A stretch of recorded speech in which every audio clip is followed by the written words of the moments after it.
Good morning student. आज मैं आप लोगों को हिस्ट्री का पार्ट वन में मैं ऑलरेडी कुछ नोट्स करा चुकी हूँ, कुछ टॉपिक कंप्लीट करवा दी थी और जो रिमेनिंग टॉपिक है वो इसमें कंप्लीट कराऊंगी और थोड़े से टॉपिक और रह जाएंगे, वो मैं पार्ट थर्ड में अपलोड कर दूंगी। तो आप लोग का पूरा फ्रेंच रिवोल्यूशन खत्म हो जाएगा। ओके, तो चलिए स्टार्ट करते हैं। French abolishes monarchy and becomes a republic. France ने राजाशाही को खत्म कर दिया और एक गणतंत्र बन गया। Louis 16 had signed the constitution, but he entered. Louis 16 had signed the constitution, but he entered into secret negotiation with the king of Persia. जो लुई 16 ने संविधान पर हस्ताक्षर किए थे, लेकिन उन्होंने पर्सिया के राजा के साथ गुप्त बातचीत में प्रवेश किया। ओके, चलिए next. Rulers of other neighboring countries too were worried by the developments in France and made plans to send troops to stop the revolutionary events taking place. Other neighboring countries के rulers भी France के घटनाक्रम से चिंतित थे और क्रांतिकारी घटनाओं को रोकने के लिए सेना भेजने की योजना बना रहे थे। ओके, चलिए। Before this could happen the national assembly vote in April 1792 to declare war against Persia and Austria.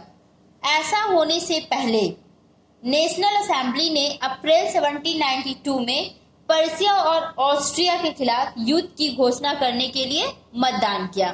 Okay, thousands of volunteers joined the army from the provinces to join the army.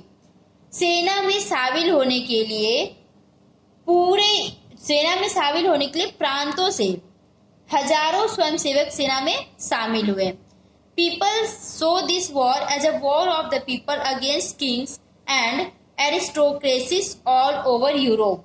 लोगों ने इस युद्ध को पूरे Europe में राजाओं और कुलीनों के खिलाफ युद्ध के रूप में देखा। ओके, चलिए इसका नेक्स्ट पॉइंट पढ़ते हैं।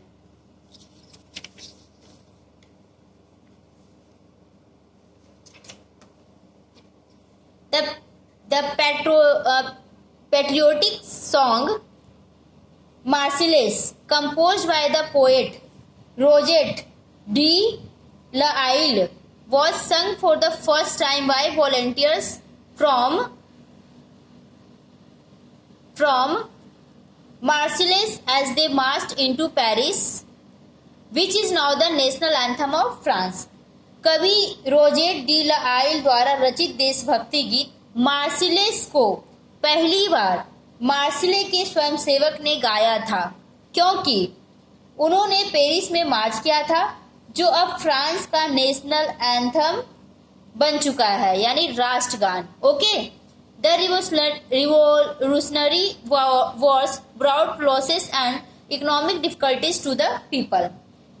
क्रांतिकारी योद्धाओं ने लोगों को नुकसान और आर्थिक कठिनाइयों को लाया।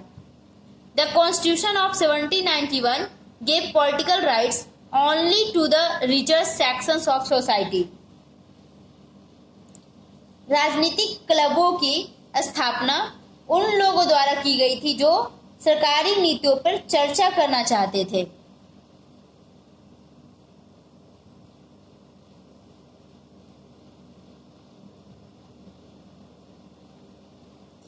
Political clubs were established. एक मिनट बच्चों, दोबारा से इसको देखिए। The revolutionary wars brought losses and economic difficulties to the people. ठीक है, इसका मतलब हो गया कि क्रांतिकारी योद्धाओं ने लोगों को नुकसान और आर्थिक कठिनाइयों को लाया। ठीक है, ओके, ये टॉपिक अब पढ़ते हैं। The constitution of 1791 gave political rights only to the richer sections of society. राजनीतिक क्लबों की स्थापना उन लोगों द्वारा की गई थी जो सरकारी नीतियों पर चर्चा करना चाहते थे। ओके, और अपने स्वयं के कार्यों की योजना बनाते थे। Political clubs were established by the people who wish to discuss government policies and plan their own forms of action. Political clubs की स्थापना उन लोगों द्वारा की गई थी जो गवर्नमेंट पॉलिसीज पर डिस्कस करना चाहते थे और अपने स्वयं के कार्यों की योजना बनाते थे. ठीक है, तो आई होप कि आप लोग को इतना समझ आ गया होगा. ओके, तो नेक्स्ट करते हैं, नेक्स्ट टॉपिक पढ़ते हैं इसके.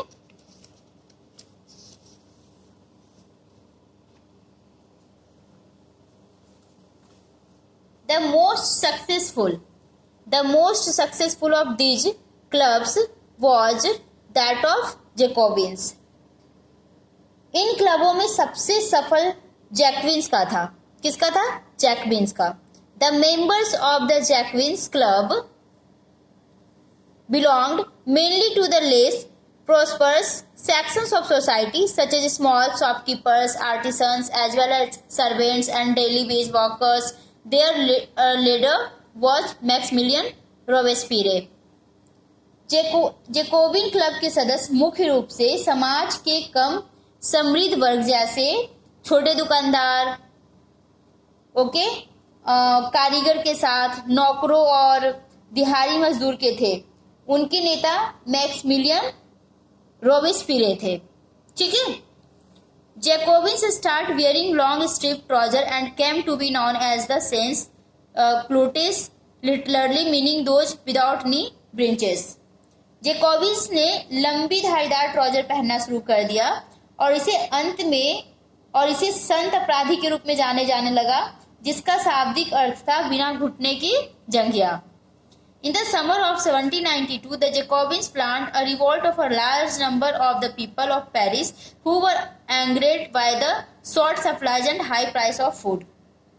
1792 की गर्मी में जैकोबिन्स ने पेरिस के लोगों की एक बड़ी संख्या के विद्रोह की योजना बनाई जो कम आपूर्ति और भोजन की उच्च कीमतों से नाराज थे. High price of food, okay, high price of food से नाराज थे.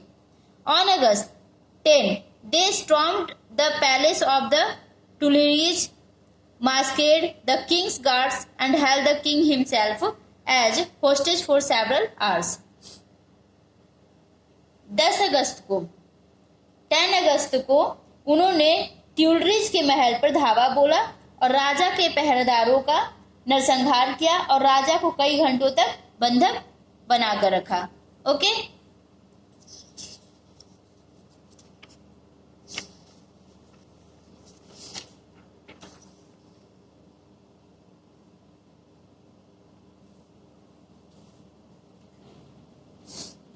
Later, the assembly voted to imprison the royal family. Election were held.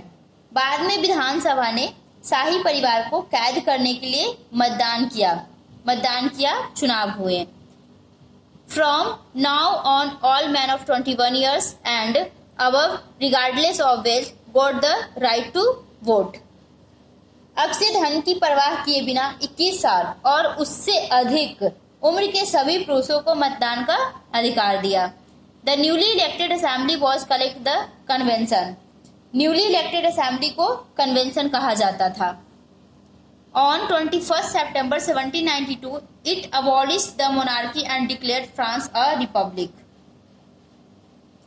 21 सितंबर 1792 को इसने राजाशाही को समाप्त कर दिया और फ्रांस को गणतंत्र घोषित कर दिया. ओके, रिपब्लिक घोषित कर दिया.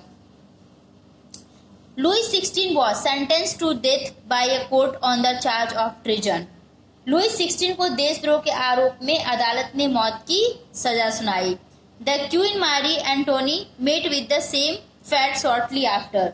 रानी मैरी एंटोनेट कुछ ही समय बाद उसी भाग्य से मिली.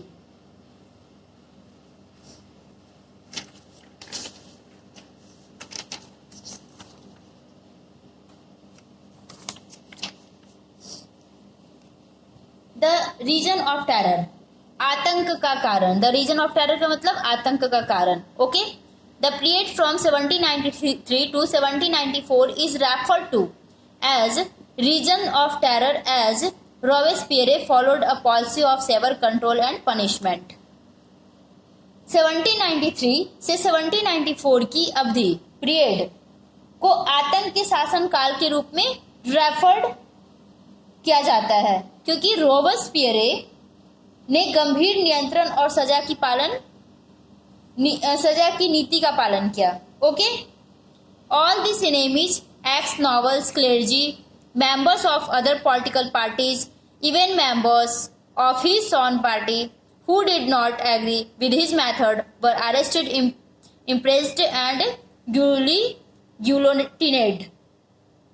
उनके सभी दुश्मन, एक्स नॉवेल्स, क्लेर्जी और अदर्स पॉलिटिकल पार्टीज के सदस्य जो उनके तरीके से सहमत नहीं थे, उन्हें क्या कर लिया गया? गिरफ्तार कर लिया गया और जेल में डाल दिया गया। ओके, चलिए next topic. Robespierre government issued laws placing a maximum ceiling on wages and prices. Robespierre की सरकार ने मजदूरी और कीमतों पर अधिकतर सीमा रखते उन्होंने क्या किया? कानून जारी किया। ओके, चलिए next point.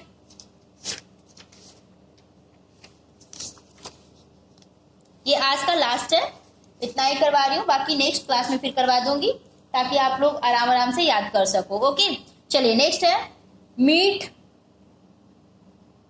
And bread were ration.